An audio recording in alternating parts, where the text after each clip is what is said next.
कहानी शुरू होता है 1979 में, जहाँ वेंकटा नाम का एक आदमी अपने घर में किसी तरह का रिचुअल कर रहा था। थोड़ी देर बाद घर के सारे चीज हिलने लगता है, साथ में सामने बैठा उसका बीबी भी कांपने लगती है। तभी गांव वाले घर के अंदर आ जाते हैं और वेंकटा और उसकी बीबी को बाहर ले जाके पेड़ से बंध के जिंदा जला देता है, क्योंकि उन सबका शक था वेंकटा ब्लैक मैजिक करता है और उसी की वजह से गांव में बच्चों की मौत हुआ है। जलते वक्त वेंकटा की बीबी गांव वालों को श्राप देती है, ठीक 12 साल बाद सारे गांव के लोग मर जाएंगे। फिर अगले दिन गांव वाले वेंकटा का बेटा भैरव को मारने की बात करते हैं, पर गांव के सरपंच हरिश्चंद्र ऐसा नहीं करने देता और भैरव को एक अनाथ आश्रम में जाके रख के आता है। यहाँ पे हम देखते हैं भैरव को चैंटिंग कर रहा था। अब कहानी शिफ्ट होता है 1991 में, जहाँ पे सिद्धा नाम का एक आदमी अपने खेत में जाता है। तब कुछ पोजेस्ड हुआ कौवा के उसके ऊपर हमला कर देता है। अगले दिन गांव में मूवी का हीरो सूर्य अपने माँ और फ्रेंड के साथ आता है। गांव में जाते वक्त उनके गाड़ी के सामने एक कौवा के टकराने से कौवा के मौत हो जाता है। इससे सूर्य की माँ अपशगुन मानता है, पर सूर्य कौवे के फेंक कर आगे जाता है।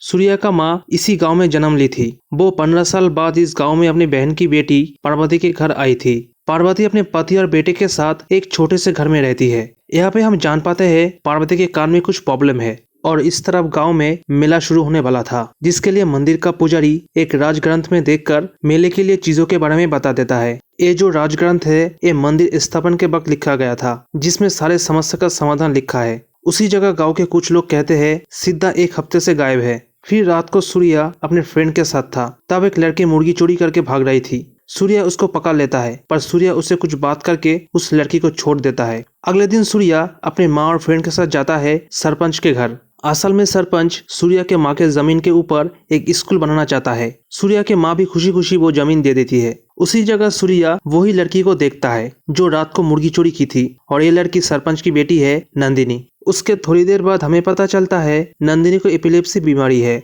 जिसके लिए हर हफ्ते उसे इंजेक्शन देना पड़ता है। नेक्स्ट सीन में हम देखते हैं सुधा नाम के एक लड़की को, जो कुमार नाम के एक लड़के से चुपके से मिलने आई थी। दोनों एक दूसरे से प्यार करते थे। उसी जगह नंदिनी भी थी। थोड़ी देर बाद सूर्य आ जाता है उसी जगह और सब कुछ जानने के बाद दोनों का साथ देता है। उसके बाद धीरे धीरे सूर्य और नंदिनी एक दूसरे को पसंद करने लगते हैं। फिर एक दिन सूर्य नंदिनी को शादी करने के लिए प्रपोज करता है, पर नंदिनी उसका जवाब नहीं देती, सिर्फ कहती है वो अपनी माँ की याद लेके जी रही है। सूर्या की माँ गांव से जाने के पहले उनकी जो घर था गांव में वो पार्वती के नाम कर देती है। फिर मेला शुरू होने के पहले दिन हम सिद्धा को देखते हैं। उसके बॉडी में छाले पड़ गए थे और वो बहुत कमजोर भी हो गया था। फिर सिद्धा मंदिर के अंदर जाके खून की उल्टी करके मर जाता है। तब पुजारी जी वो राजगंध को देखकर कहता है गांव में बहुत बड़ा संकट आने वाला है। देवी माँ अपने देवे माँ बाप के पास जाने वाली थी, पर मंदिर में मौत होने की वजह से वो जा नहीं पाई। इससे देवी माँ का अपमान हुआ है और इसीलिए मंदिर के साथ गांव में जितने भी भगवान के मूर्ति या तस्वीर है वो सब 8 दिनों तक बंद रखना होगा, और पूरे गांव को भी 8 दिशाओं से बंद करना पड़ेगा, ताकि कोई भी गांव के अंदर या बाहर जा ना सके। अगर ये प्रक्रिया में कोई भी चूक हुआ तो पूरा गांव शमशान बन जाएगा। पुजारी जी दूसरे गांव वाला के साथ सूर्य को भी सूरज डूबने से पहले गांव से चले जाने को कहता है, क्योंकि सूर्य भी इस गांव का नहीं था, इसलिए उसे रोकने का कोई मतलब नहीं बनता। थोड़ी देर बाद सूर्य अपने माँ और फ्रेंड के साथ जाने लगता है। वो नंदिनी का जवाब ना पाके बहुत दुखी होता है, पर इस तरफ नंदिनी सूर्य के पास जाने वाली थी, तभी उसे अटैक आता है और उसी वजह से उसकी गलती से सारे इंजेक्शन टूट जाता है। फिर डॉक्टर आके अपने असिस्टेंट को कॉल करके वो इंजेक्शन ले आने को कहता है, पर रास्ते में उसका एक्सीडेंट हो जाता है। उसी रास्ते से सूर्या भी जा रहा था, तब वो उस इंजेक्शन को देने जाता है। इस तरफ गांव वाले भी अपना रस्म कंप्लीट करने वाला ही था, पर सूर्या लास्ट टाइम पे गांव में चला आता है और इंजेक्शन देने से नंदिनी बच जाती है, पर सूर्या को भी 8 दिनों तक गाँव में ही रहना पड़ेगा। उसके बाद रात को कुछ लोग गांव के बॉर्डर पर पहरा दे रहे थे। तब देखते हैं सुधा किसी तरह उनसे बच के बाहर रेलवे स्टेशन पे जाता है कुमार के पास। सुधा के पिता उसकी शादी किसी और से तय कर दिया था, इसीलिए वो कुमार के साथ भाग रही थी। फिर कुमार सुधा से बात करते हुए रेलवे ट्रैक के ऊपर चला जाता है। तब अचानक ट्रेन आके कुमार को मार देता है। कुमार की मौत देखकर सुधा अपने सेंस खोकर फिर से गांव के अंदर आ जाती है। अंदर आने से अष्टबंधन रस्म टूट जाता है और सुधा एक मधुमक्खी के छत्ते में अपना सर दे के मर जाती है। अगले दिन नंदिनी पार्वती के घर आती है सूर्य से मिलने और उसे एक लॉकेट देके कहती है ये लॉकेट उसकी माँ का है। ये लॉकेट तुम्हारे गले में रहेगा तो मुझे लगेगा मैं तुम्हारे साथ हूँ। फिर रात को पार्वती अपने बेटे के साथ थी। तब वो कुछ आवाज सुनती है। आवाज के पीछे जाके देखती है सूर्य को। सूर्य एक दूध वाला है जो गांव में दूध देता था। पार्वती उसके पास जाते ही सूर्य अपना गला काट लेता है। ये देख के पार्वती बहुत डर जाती है। गांव वालों को लगता है सूर्य ने शायद लेनदारों की वजह से सुसाइड कर ली। अगले दिन पार्वती अपना काम कर रही थी, तब अचानक उसे कुछ होता है। देखकर लगता है उसको किसी ने पोजेस कर लिया और वो जाके एक बड़ा सा सुई लेके अपने कान में घुसाकर मर जाती है। डॉक्टर कहता है पार्वती अपने कान की दर्द की वजह से सुसाइड कर लिया होगा, पर सूर्या कहता है पार्वती सुसाइड नहीं कर सकती। उसके बाद गांव वाले लाश को कहाँ जलाए यही बात कर रहे थे, क्योंकि गांव का जो शमशान था वो गांव से बाहर था। इसीलिए पुजारी कहता है सूर्य और पार्वती की लाश को वेंकटा के घर के बाहर जलाएंगे। लाश को जब जला रहे थे तब एक अघोरा अपने तंत्र विद्या से सेंस कर लेता है गाँव के हालात को। वो गांव के लोगों को कहता है गांव में कोई बूढ़ी आत्मा है और गांव के ऊपर तंत्र किया गया है, अगर गांव वाले साथ दे तो वो उन सब का मदद कर सकता है। पर पुजारी अघोरा को गांव के अंदर आने से मना करता है। तब अघोरा कहता है अष्टबंधनम करने के बाद भी 4 मौत कैसे हो गया और सब कुछ भगवान शिव के ऊपर छोड़कर चला जाता है। अघोरा की बात सुनने के बाद सूर्य गांव में सूर्य के बारे में जानने जाता है। तब गांव के बॉर्डर के करीब दलदल में सूर्य का साइकिल मिलता है। उससे ही थोड़ी दूर सुधा की बॉडी भी मिलता है। सूर्या को पता चल गया था सुधा गांव के बाहर गई थी, क्योंकि सुधा के बैग में 2 ट्रेन टिकट मिला था। फिर वो नंदिनी के पास जाता है सुधा क्यों बाहर गई थी इसके बारे में जानने, पर नंदिनी की हालत ठीक नहीं था, इसीलिए सूर्या नंदिनी से नहीं मिलता। उसके बाद सूर्या रेलवे स्टेशन कॉल करता है। तब वो ऑफिसर कहता है उस रात को एक लड़का ट्रेन से कट गया था, उसका बॉडी मॉर्ग भेज दिया गया है। तब सूर्या अपने फ्रेंड को कॉल करके कंफर्म करता है वो कुमारी था। उसी वक्त सूर्या पुजारी जी को जाके सारी बातें बताता है। सुधा ने कुमार की मौत देखने के बाद गांव में आके मर गई। उसी टाइम सूरी सुधा को बचाने के लिए जाता है, तब वो भी पोजेस्ड हो जाता है और वो भी मर जाता है और उसको पार्वती ने देखा था इसलिए वो भी मर गई। तब पुजारी जी कहता है इसका मतलब जिसने पार्वती को मरते हुए देखा था अब उसका बारी है। तब सूर्या को याद आता है पार्वती के पास सबसे पहले नंदिनी गई थी। तभी सूर्या दौड़ते हुए नंदिनी के घर जाता है। तब हम देखते हैं नंदिनी वेंकटा के घर की तरफ जा रही थी। गांव का एक आदमी नंदिनी को देखकर पुकारता है, पर नंदिनी कोई भी रिस्पॉन्स नहीं देता। वो आदमी जल्दी से जाके सूर्या को बताता है। तब सूर्या जाता है उसी तरफ, पर सूर्या जब तक नंदिनी तक पहुंच पाए उससे पहले नंदिनी कुएं में कूद जाती है। पर सूर्या नंदिनी को बचाकर घर ले आता है। घर ले आने के बाद डॉक्टर 12 साल पहले हुए घटना के बारे में सूर्या को बताता है। 12 साल पहले गांव में एक महामारी की वजह से बहुत सारे बच्चों की मौत हो गया था। उसी समय वेंकट अपने फैमिली के साथ गांव में रहने आया था, पर उसके फैमिली को कुछ नहीं हुआ, इसलिए गांव वालों को वेंकट के ऊपर शक जाता है। एक रात को सिद्धा खेत से लौटते वक्त देखता है वेंकट एक छोटी लड़की को लेके कुछ रिचुअल कर रहा था। ये बात सुनने के बाद गांव वालों को लगता है गांव के बच्चों की मौत वेंकट की वजह से हो रहा है। तब सारे गांव वाले उन पति पत्नियों को पेड़ से बांध के जिंदा जला देता है। इस घटना के बाद उस घर से किसी की रोने की आवाज सुनाई और साया भी दिखाई देता था। तब पुजारी ने हवन करवा के उस घर को बंद कर दिया। तब से उस घर में कोई भी नहीं गया। उसके बाद रात को सूर्या डॉक्टर को लेके उसी घर में जाके वेंकटा का ब्लैक मैजिक का किताब देखता है, जिसमें लिखा था किसी मरे हुए आदमी का शरीर में किसी दूसरे का आत्मा डाल के जिंदा किया जा सकता है।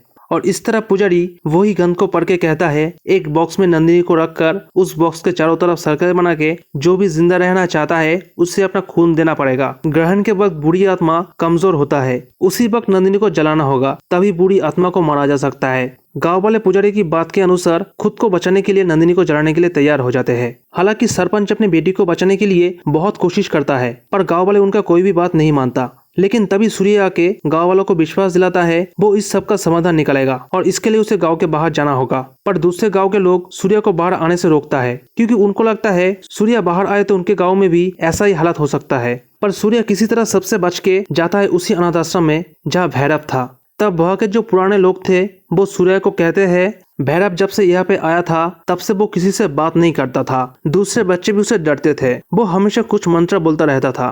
फिर एक पूर्णमासी की रात को भैरव जंगल की तरफ चला गया। लौटने के बाद अनाथ आश्रम के मालिक पर उसने किसी तरह का मंत्र बोला, तब से उनको लकवा मर गया और उसी रात से कोई भी भैरव को नहीं देखा। फिर सूर्या भैरव किस तरफ जाता था वो सब जान के जाता है उसी तरफ और वो पहुंच जाता है अघोरा के डेरा पर। वहां जाने के बाद एक अघोरा सूर्य के ऊपर कुछ मंत्र बोलता है, पर इससे सूर्य को कुछ नहीं होता। तब वहाँ के सारे अघोरा मिलके सूर्य को मारने जाता है, पर तभी गांव के बाहर जो अघोरा था वो आके रोक देता है। फिर दोनों मिलके भैरव को ढूंढते हैं। तब सूर्य को गुफा के बहुत अंदर राजग्रंथ की तरह एक सेम ग्रंथ मिलता है और साथ में ये भी पता चलता है भैरव असल में कुमारी था। तब अघोरा अपने पावर से कुछ सेंस करता है और सूर्य को कहता है यही असली ग्रंथ है, गाँव में कोई इस ग्रंथ को बदल दिया है और भैरव का मौत कोई एक्सीडेंट नहीं था, उसने खुद को बलिदान दिया है ताकि वो अपना मकसद पूरा कर सके।